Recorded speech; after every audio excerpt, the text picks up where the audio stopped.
rather than talk so much about the book, I want to talk about what the book is concerned about. And I want to begin with the fact that the Buddha was actually a revolutionary. Now, he lived so long ago, 2,600 years ago, and today Buddhism is not so revolutionary, very institutionalized. So we forget that in his time, he was very revolutionary what he was trying to do. Not only with the Sangha, not only with the Dharma, but with society. We can say that he was a true radical. Now, he wasn't Marxist or communist, nothing like this, but he challenged the way that society was organized.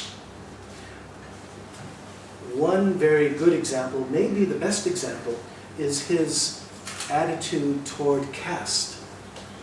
Are you all familiar with the term caste?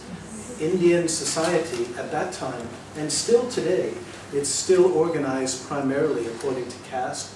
You have the Brahmins, the priests, the highest caste, and the Kshatriya, and so forth. The four main castes, and also the untouchables, the Dalits. They're still, India is still organized in this way. And one of the things that the Buddha did was to really challenge and criticize this way of thinking, that you are born into a caste because you have some special karma or some special quality. Yeah? So for example, whenever anyone entered into the Sangha and became a bhikkhu monk or a bhikkhuni nun, whenever they enter the Sangha, they lose all caste. In fact, not only do you lose your caste, but you are not allowed to talk about caste. Interesting, huh? There are wonderful stories. For example, if I remember right, the two highest disciples of the Buddha, Moggallana and Sariputra, when they entered, they were famous Brahmins, but when they entered, I believe it was before they joined the Sangha, they have their barber, I think it's Upali. Their barber, who is lower caste, he enters first. Why do they do that? They wait until he enters, until he becomes a monk first. Because in the Sangha, the order of priority is always according to how long you have been in the Sangha. So it means Upali the barber will always be their superior in the Sangha. He eats first, he chooses where he sleeps before them. This is quite an extraordinary thing to say in the time that the Buddha existed. Remember, the society, the caste system, very strong. Clearly the Buddha doesn't care for it. And every morning, all of the monks and all of the nuns, they have to go out to get their food. They have their begging bowl, right? They go out to get food. They must accept food from anyone who gives them. So this is a former Brahmin, maybe a Brahmin bhikkhu, before he was very high caste. In the morning he goes out, some untouchable or some poor farmer. They offer food, he must accept, you see? Whereas this is very impure in traditional caste system. So what's the Buddha doing here? He's really challenging the whole caste system, the basic system of the society. And there's one more important example. In the,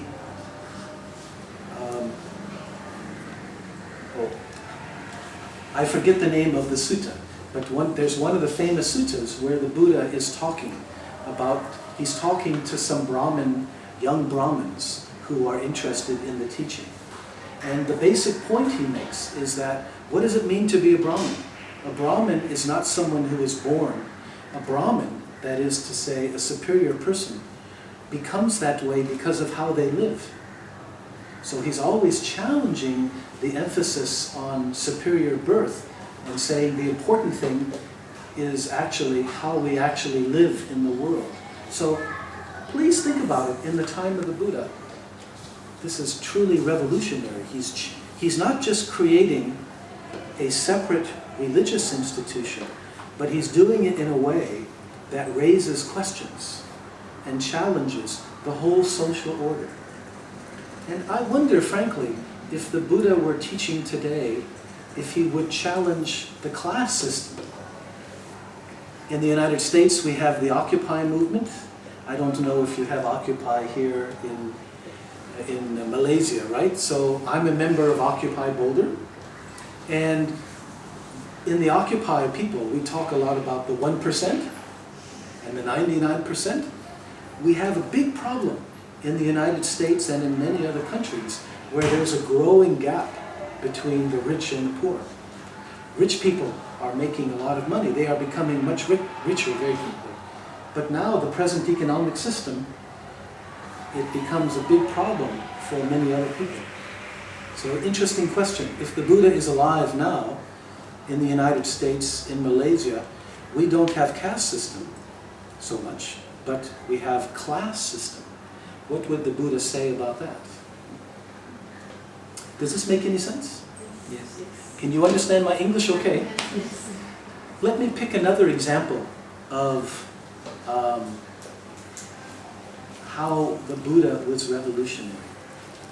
And this goes to his understanding of karma. Karma is a very interesting question in the modern world because in many ways Buddhism is a very modern religion. It's a religion that fits into the modern world very well, right? Buddhism talks about the sense of self as a construct. This is one way to understand what the Buddha says. This fits in with modern psychology. The Buddha talks about impermanence, interdependence. It fits in with biology. Buddhism talks a lot about how we misunderstand the world because our ways of thinking cause problems. This is 20th century philosophy too. Most 20th century philosophy is about how language deceives us or misleads us. So in many ways Buddhism is a very modern religion. But we have this big question, karma and rebirth. In the West, in the modern world, we're not sure how to understand it. What did the Buddha mean by it? At the time of the Buddha, karma and rebirth were commonly accepted. Did the Buddha teach them the way that he did because people believe in it? Well, here's the real question. How should we understand karma? And as you know, for most Buddhists today, thinking of Thailand, for example, they understand karma as merit-making, right? Making merit. Punya? How do you say in Thai? Punya? Yeah. So what karma has become is the belief that it's a kind of spiritual bank account. If you make offerings, if you give things to the monks especially, and to the temples, then you get money in your spiritual bank account, which will help you later on. Yeah? And there's also the problem, though, that, and how to say it?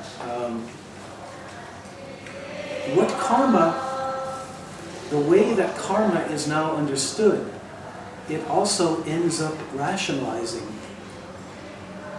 our situation, so that rather than challenging a problematic social system, rather than asking important questions about the way society is organized, the way karma is understood now is that it encourages us simply to accept our own birth situation and whatever happens to us. Okay?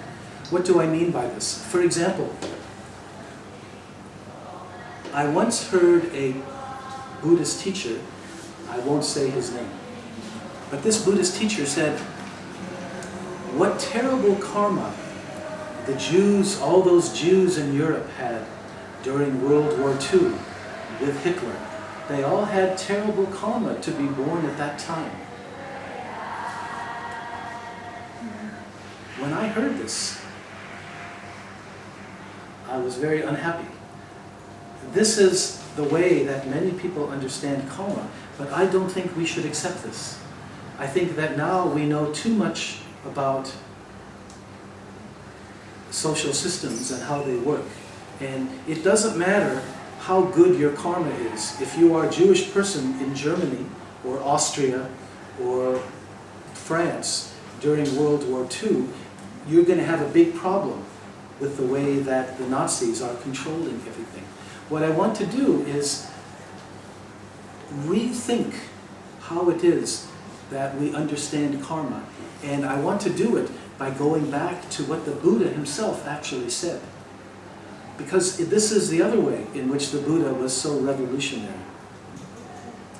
As I said, at the time of the Buddha, most people believe in karma and rebirth. But they usually understand it in a very ritualistic way. For example, most people believe if you are a man or a woman who wants to give birth to a son, what you can do is you can hire a Brahmin, and if the Brahmin does the ritual, the ceremony, the sacrifice in the right way, then you will get what you are sacrificing for. It's a kind of mechanical, ritualistic understanding of karma, which many people still believe in India, in Hinduism. The Buddha's approach here was very revolutionary, because what he did was emphasize that what makes karma is actually your intentions or your motivations. It isn't simply what you do, but in fact why you do what you do. And this was really profound. This was a big revolution. The Buddha was saying something, I think, very simple, but also very profound, that if you want to change the quality of your life, if you want to change the way that people relate to you, and also how you experience the world, how you see the world, there's a very simple way to do it. Change your motivations. So if you are motivated by the three poisons, greed, ill will, delusion, then you're going to create problematical situations. And he's saying, again, simple, not necessarily easy to do, but if you want to change how you experience the world and how the world responds to you, change the motivations. Instead of being motivated in greedy ways, what if you're motivated by generosity, sharing? If instead of being motivated by aggression, negativity, ill will, if you are motivated by loving kindness, your karma will be better. And instead of motivated by delusion, wrong thinking, especially the delusion of a separate self, the feeling that there's a me separate inside here, separate from other people, separate from you. This is the fundamental delusion, you can say. If instead of being motivated by that delusion, if I realize that I'm not apart from all of you, that we're all interconnected, that we're all apart from each other, then what I do will be different. When we look at the Buddha's approach in this way, I think we can understand again, he was doing something very revolutionary. He was emphasizing karma. In English, there's a very famous verse that summarizes this very well. It says, and this is anonymous, I don't know where it came from. It's not Buddhist, but it explains Buddhism very well. It says, sow a thought, plant a thought, like you plant it in the ground. Plant a thought and create an act or an action.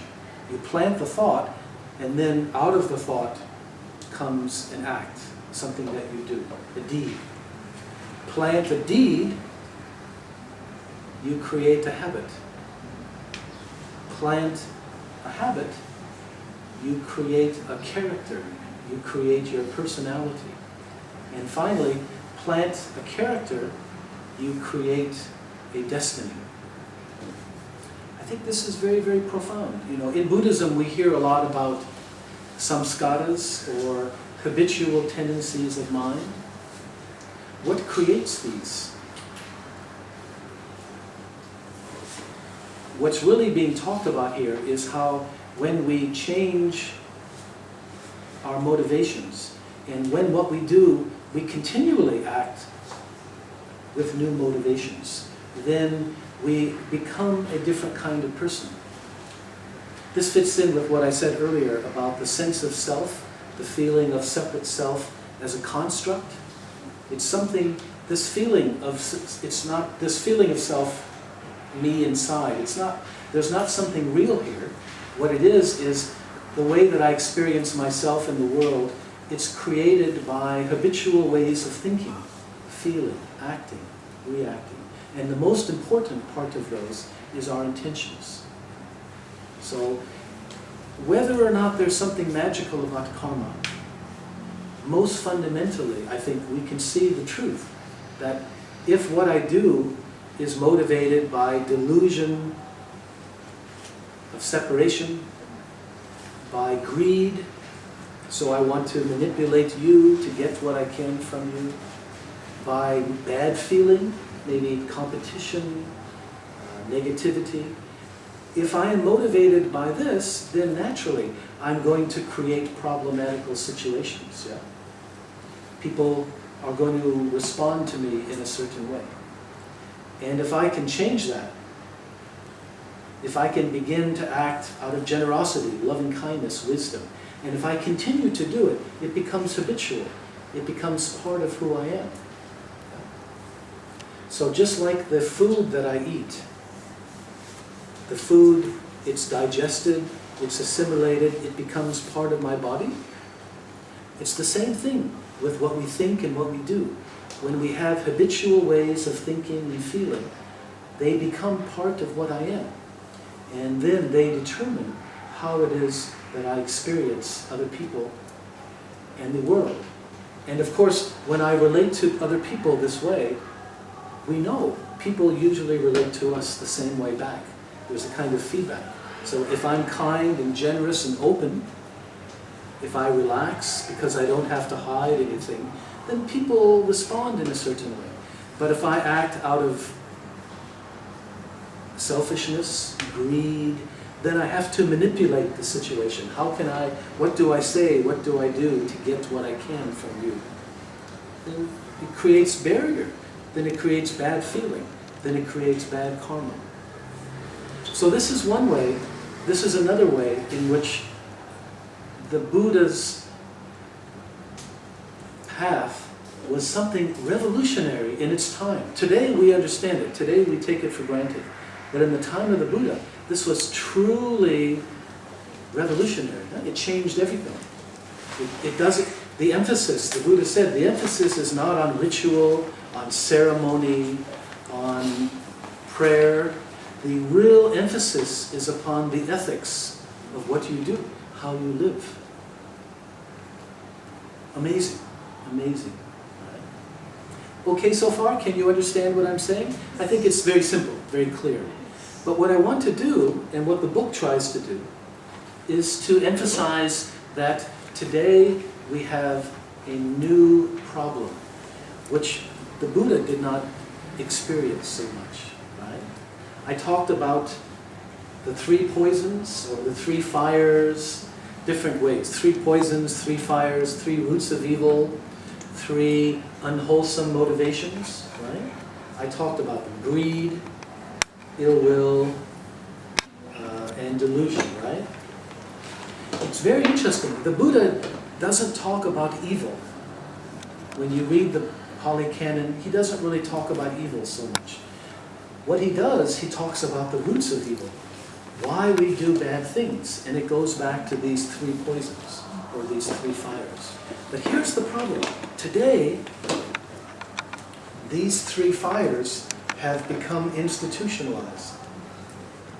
They have taken on a life of their own. So that we not only have much more powerful technologies today, we also have much more powerful institutions. And the problem is that these institutions are motivated by the three poisons. Let me give you an example.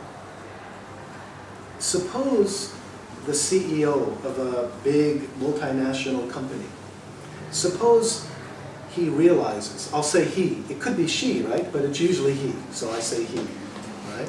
So suppose he realizes that today we have big ecological crisis and we must all change how we do business to be more ecological. So he realizes this, and he wants his company to become truly, truly green. Now, what will happen to him? If what he tries to do threatens the profits, the corporate profits, he might lose his job, or he will be in some danger, because the stockholders and the board, what do they want? They invest, they buy shares in the corporation because they want profitability, yes? So he's in danger of losing his job. If this is true for the CEO, what about everyone else in the company? The CEO is the top, but it's even more true for everybody else, all the workers, everyone else, you see? What I'm getting at here is when you have a corporation, big company, the people in the corporation, they have their own motivations. They have their own ideas about how we should do things. But they must all be very careful, because if they don't fit into the corporate ethos, the corporation exists in order to make profit, right? If what they do doesn't fit into that, if it threatens profits in any way, their situation becomes very dangerous and they might lose their job. This is an example of how an institution. Is it possible to close the door, or what do you think? Is it...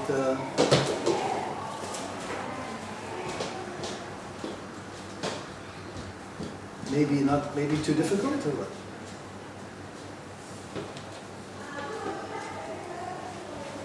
Is it okay? Yeah. Okay. They sound very happy. So I give you the example of the corporation as a new kind of institution. And we know that the institution is chartered and it's owned by the stockholders. And the reason it exists, the reason the company, the incorporated, the limited liability company exists, it exists that way in order to be profitable. It's owned by the stockholders, and the reason they invest is to be profitable. So this is an example. Here's what I'm trying to say, and this is what the book is talking about. Today, the three poisons have become institutionalized in the following way.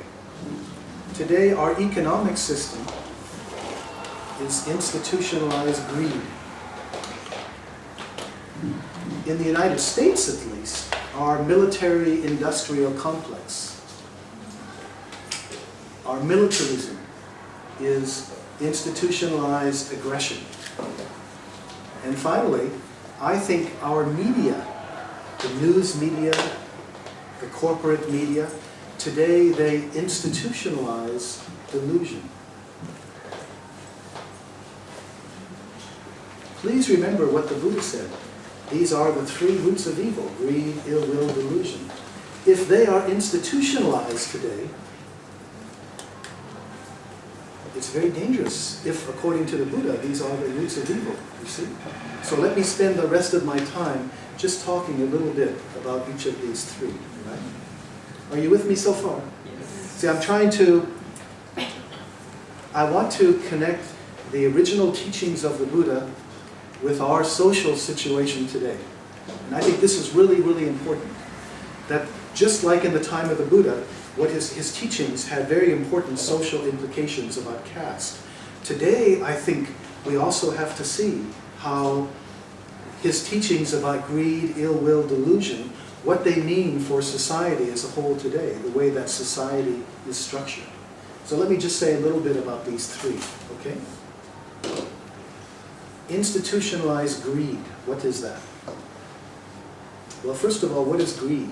How do we define, how do we understand greed?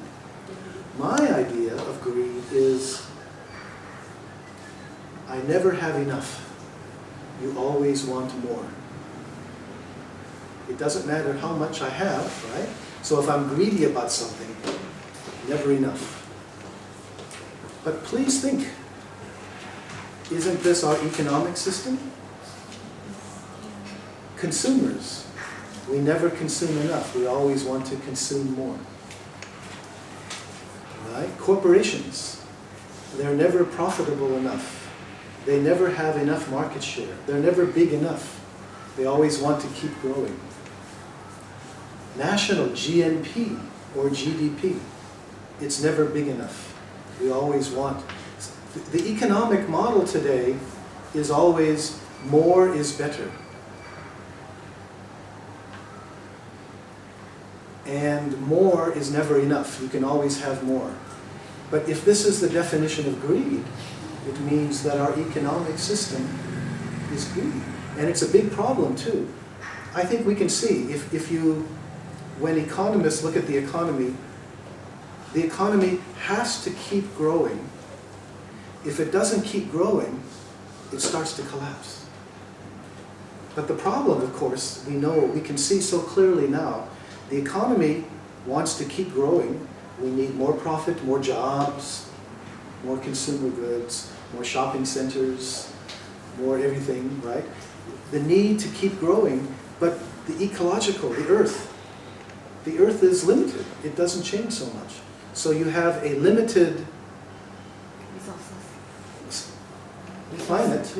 So limited resources, but you have an economic system that needs always more. And it's a little crazy because if you think about money, right? What is money? Really, money, it's a piece of paper. Really, it's just a piece of paper, or it's a number in a bank account. Now, can I eat the piece of paper, or can I eat the number? I can't eat it, I can't drink it, I can't ride in it, I can't sleep under it, I can't do... In itself, it's a nothing. Why is it so valuable? Because it is how we as a society define value. Money for us, in itself it has no value, but because we agree to exchange with each other, money becomes the most important thing, right? What seems so strange to me, though, is that people think that money is wealth. Money itself is wealth. But again, money only has meaning because everyone agrees to share, to exchange. So you have an economic system that will use up all the earth resources. It will dig up everything, it will pollute everything, it will develop everything. It will use up everything, all the earth resources, in order to create money, profit. It will use up everything to create something that's really, in itself, a nothing. Do you get my point? Because the nothing, in itself, it has no value, but people think we want profit. We want to do all this and to make a profit just to get the money. But if the earth is polluted, if we destroy the oceans, if we use up all the fish, if we destroy the land, pollute the land, if nothing is left, it doesn't matter how much money we have, right? The money, to be meaningful, has to relate to something outside itself, which has value. But in our system, we are encouraged to destroy other things to make money. Does it make any sense? Let me just finish finish talking about greed by looking at how a corporation, or let's look at the stock market. This to me is very interesting from a Buddhist point of view, okay? The stock market. Now, I'm sure many of you have some stocks and bonds and so forth, right? But the actual stock market, I think it's a kind of black hole of ethical responsibility. It's a way of denying ethical responsibility for greed, for collective greed or institutionalized greed. What do I mean? Okay, you have the stock market. There's two sides. There's the investors, the stockholders, right? Why do they buy stocks? Why do they buy equities? Well, because they hope the value will go up. They want dividends, they want higher value. And most of them, that's all they're interested in. They're not so interested in the company itself, right? In fact, in many cases, they don't know what company. It's mutual funds, right? So it's just, it's a kind of acceptable gambling in our society. If you have some extra money, you can put it in the stock market. And if you're cleverer than others, then you might make profit, right? So on this side, you have all these anonymous investors, millions and millions of investors who want profitability. But now please think, so you have the stock market. On the other side, this desire for profitability, how is it experienced? It means every CEO feels this constant pressure for increased profitability. They have to keep growing. They have to keep more dividends. They have to have more value. If they don't do it, as we said before, their job is in danger. And the profitability, sometimes, often, it depends upon externalizing. They don't want to deal with everything that they cause if they can externalize it, if they can ignore it. If they can create pollution that they can ignore or that the state has to take care of. This is good for them because it means more profitability. Right? So there's this unremitting pressure for profitability and continued growth. Yeah? Now, here's the question. Well, first of all, I see this as a problem. Maybe you don't, but I see it as a form of collective, institutionalized greed. More, more, more. But who is responsible for this system? Who says, it's me? In a way, no one is responsible because everyone is just doing his job. Or we can say all of us are responsible, right? Because we're workers, we're investors, we're consumers, we're pensioners. In a way, we're all part of the system. But we don't feel any personal responsibility for what this system is doing, you see? The system goes on by itself. It's institutionalized, it's structured, it's collective. No one takes responsibility, it's there. And I think we can see now, many people, maybe many people here, you still think that this is a good system. I think it's a destructive system. I think that it encourages us to be more greedy, and it's encouraging destruction of the environment. And therefore, that's why I consider it a kind of institutionalized collective greed. You see? So this is one of the things that the book tries to talk about. Does it make sense? Let me just talk a little bit less about the other two types of institutionalized aggression and institutionalized delusion. Okay? Not so much on aggression, because I don't understand the Malaysian situation so well. But in the US, we have this huge military-industrial complex. Huge. We have the most powerful military in the history of humanity. Yeah? More than half of all discretionary federal funding, it goes into the military-industrial complex. And it keeps getting bigger and bigger and bigger and bigger. You would think that after communism collapsed, it would get smaller. But since 9/11, no, it gets much, much bigger. Yeah. Some of you are old enough to remember when communism collapsed. Very interesting. We don't expect it, right? Suddenly. We grow up in a world of Cold War between West and communism, and suddenly, overnight, the whole thing collapses. And the communist states, they fall like dominoes, right? Especially in Europe. I think communist China and... is communist China really communist? Good question, right? But China, maybe North Korea remain. Russia? Russia? Well, Russia, no, they lost power with Yeltsin, the Communist Party. Now they're trying to get back, but officially it's not communist. It's a kind of dictatorship or kind of mafia. Yeah, we have mafia there, really. But it's not really communist, yeah. Actually, I think that's China too, to be honest. It's not really communist, it's power mafia. They want to keep power. But that's another question. How about Cuba? Cuba? Good question. Yeah, more complicated. Yeah. Cuba, there are some problems, but also Castro did many good things, right?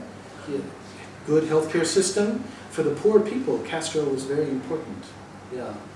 But what I want to talk about, just in the US context, is how when this happened, about 1990, 1991, this created a big, big problem for the military. Because if you're going to have such a big military, you need an enemy. And now there's no enemy. You have to find enemy. And this is why the war on terror is so good.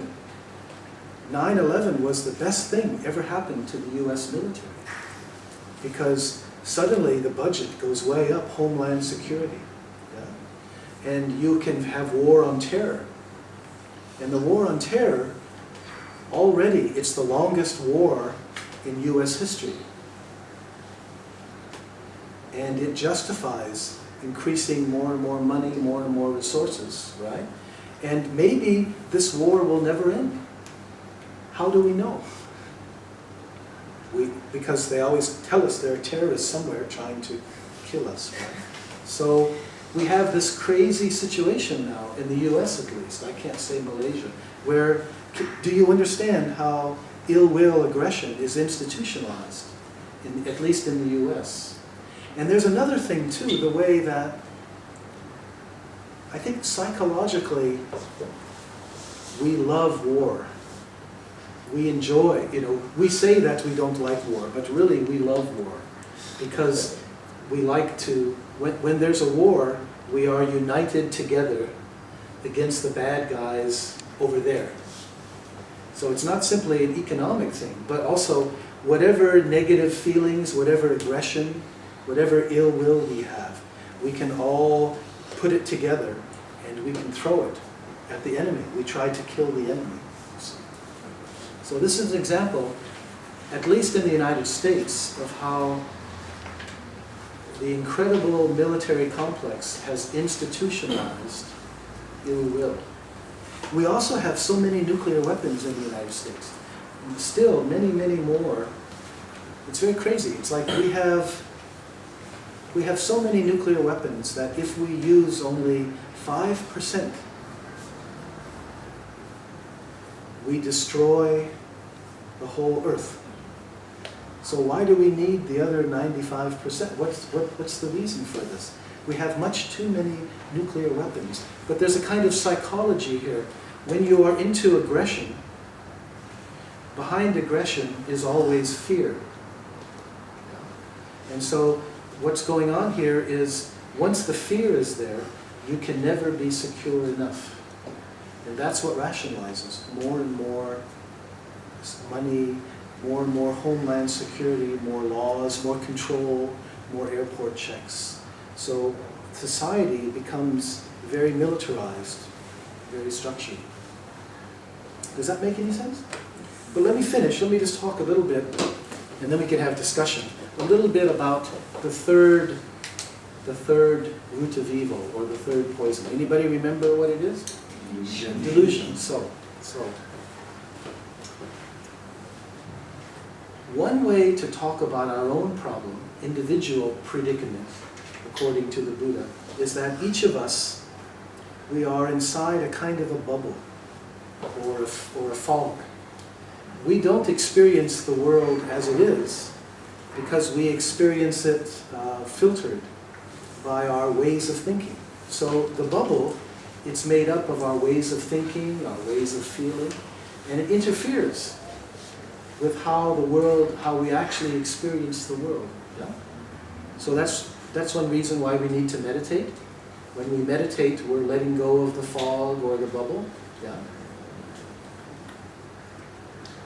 Today, we not only have individual bubble, we live inside a collective bubble,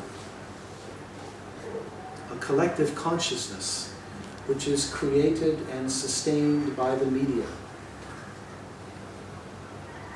I'm thinking especially radio, television, internet, news.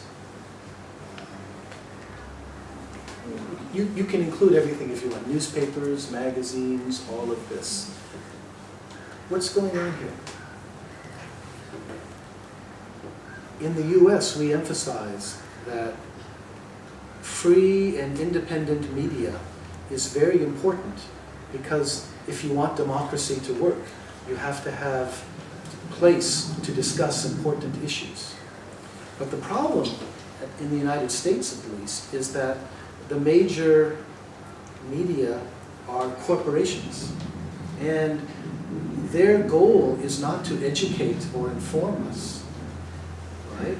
Most of the corporations, they make money out of advertising, right? So their goal is to make money, and they use the advertising. And so it means that they don't want to ask questions about consumerism. They want to promote consumerism. They depend on this. If they don't do it, if we don't buy, then they lose money. Someone said advertising is like a fishing. When you watch a TV show, the TV show is like the worm at the end, and the advertisement is the hook. So you bite the worm, but you get the hook. And who is the fish? You and I, we are the fish, right? Yeah? So, because of this, the media does not want to ask difficult questions. Like in the United States, they'll talk a little bit about presidential ideas and campaign. But fundamentally, the media want to normalize or rationalize a certain way of understanding and a certain way of thinking, right? What way of understanding? What's the delusion? Well, something like this. What is the meaning of life?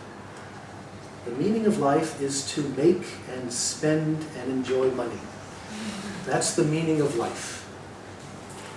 You're laughing, right? It's not Buddhist meaning of life, right? But this is the media meaning of life. You think about it. All the advertisements. They want us to continue thinking in a certain kind of way. And not only that, but the media and the economic, the top of the economic people, they are connected with the government. The top levels of the economy and the top levels of the government, it's really the same thing. They're not separate from each other. People go back and forth freely because they have the same worldview, you see. The whole justification for government, right? Like, for example, Obama. Obama, he's going to run for president, right? So if the economy is growing, he will probably win. If the economy is going back down, he will probably lose. Because it's the economy, stupid, right? That's the famous phrase. It's all about keeping growing. And in order to grow, you have to make more money and you have to spend more money. So this worldview, this basic story about the meaning of our lives, this is the story that the media perpetuate, you see. And what I want to say is, I think this story is not the Buddhist story. This story is incompatible. It doesn't fit in with Buddhist teachings about what really makes us happy. Can you see my point? Neither we can reject this. I'm sorry? Because the society that we can't reject this. So it's come back to who is responsible. We can't change the government, we can't change how the so-called, the greeds, the delusion has been created. But now I think it's individual, whether it's individual group, community that combine, that hopefully to have the awakening with the consciousness. Let me just say one thing first, and then I'll respond to that, okay? It's just to finish what I was saying, that in Buddhism we talk a lot about awakening, to awaken to our true nature. I think today, when we awaken, it's not only we awaken from our own greed, ill will, delusion, but we also have to wake up and realize and understand institutionalized greed, institutionalized ill will, institutionalized delusion. That today, this is necessary, and we have to understand the connection between personal transformation, personal change, and collective transformation. That just finishes, I just did that to finish the point. But this is the big question. First of all, number one, what I said, is it true? Maybe we can ask, if it is true, how do we change? That's big problem. And it's clear, I will give you my idea, anyway. I think it's clear that we know from Buddhism, we have to start with ourselves. It's crazy to go out and change society if we don't change ourselves. So what does it mean? It means I work on my own greed, ill will, and delusion. So my own greed, when I work on that, it means that I don't think of myself as consumer. Or that's not, of course I consume, but it's not the full meaning. It's not the most important meaning of my life. So, we can live much more simply. I love to go and I shop in charity shops, thrift shop. My clothes look like it too, I know, but this is what I like to do. So most of the things I buy are secondhand. My car is secondhand. Many of the things in my house are secondhand. So we start working on our own greed. We simplify our life. We don't need so many things. We're not influenced by advertising so much. That's one start. Likewise, working on my own ill will. This is very important because I don't think that the corporations are evil and I'm angry and I want to hurt them or I want to attack bad people. I don't think that way. That's my own negativity, right? And finally, it's really important, as Buddhists, we're aware that what we really are looking for is a way of life where we are helping each other. We're looking for community, so that the third poison, delusion, when I overcome that, very important, I realize that my own well-being is not separate from the well-being of everybody else. I think the great delusion of consumerism and individualism is that I can maximize my own well-being, my wealth. I become millionaire, billionaire. And this is separate from what's good for everybody else. And for Buddhism, we wake up and we realize that what is good for me, what is good for you and everybody, what is good for the earth, what is good for all the other animals, it's all connected. What's best for all of us is really part of the same thing. So we have to start there. The question is that enough? Or do we also need to ask about political Buddhism, politically engaged Buddhism? I think it has to be everyone, not just Buddhists, because we talk about institution, it's actually involved everybody nowadays. So perhaps individually we also cannot say, oh, I do this just for my own community, my own circle, because it's actually involved too many people. I guess so. I think that's very important. We're not only talking about Buddhism, right? Buddhism is just a word, really. We're talking about a change of life, a way of living. And if we call it Buddhism or not, that's not important. But the interesting question is it enough to change myself and then affect other people? Or do we also need to look at, say, the government? Like in the United States, many people are unhappy with corporations, so they want to change the laws so that corporations are not people. In the US, corporations are considered people. They have the same rights as people. It's crazy. So they want to change and maybe change the charter. The best way to change corporations is maybe rewrite the charter, you see, so that corporations are not only about profitability, but also about social benefit. If we can build this into the charter, then corporations must be socially beneficial, or they are put to death. They can't exist anymore. This is the old way. If you go back in America 200 years ago, this was the old style. Corporations are chartered for one particular purpose, like maybe build a toll bridge. And for a short time, maybe 20 years, that's all. And after 20 years, they're finished. Or if they do something else that the town doesn't like, they are eliminated. Interesting. So at that time, people have much more control over corporations. But now